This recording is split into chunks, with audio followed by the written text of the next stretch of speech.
Hi everyone, I am with Dr. Prashant Kerkar, a cancer surgeon at Bombay Hospital in Mumbai.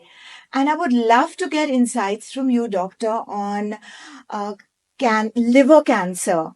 You know, a lot of people have habits such as smoking, tobacco, and they don't know where this is leading. And you find that suddenly these habits then become, something which they can't give up, and then they have to deal with it because they have cancer. So, uh, what do you think are the causes for liver cancer? First of all, let me thank you, Dr. Namita, for having me here. And I hope this video is informative for our audience. So I am a cancer surgeon and I deal mostly with liver, pancreatic and gallbladder and biliary tract cancers. So as you just mentioned about Yes. alcohol is one of the commonest causes of cancers apart from viral infections like hepatitis B and hepatitis C. And another very important cause of liver cancer, which is coming up, is what we call as non-alcoholic steatohepatitis because of diseases like diabetes. So these are certain very important causes and which lead to cirrhosis of liver, as everybody knows. But what happens is this liver cirrhosis can later on develop into cancers. So these patients need to be under regular surveillance with ultrasonography every 6 months and also a blood test known as serum alpha fetoprotein levels, which give an indication whether the cancer is developing in these patients or no.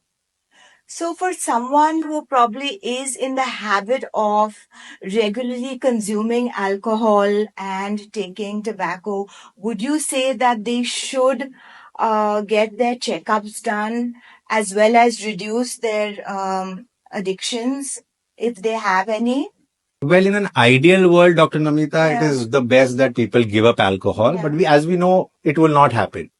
So the best thing for these people is to be under regular follow-up to firstly see whether they are developing cirrhosis. And yes, if they are developing cirrhosis, then yes, we also need to always keep them under surveillance because they are at a high risk of developing a liver cancer called as hepatocellular cancer. So, doctor, what is the typical screening that you would suggest for such patients or people? Like I just mentioned, it's a regular ultrasonography and serum alpha fetoprotein levels. So, for people who are viewing this video and wanting to understand a little more about liver cancer and how to prevent it, is there any words of advice that you would like to give to the viewers?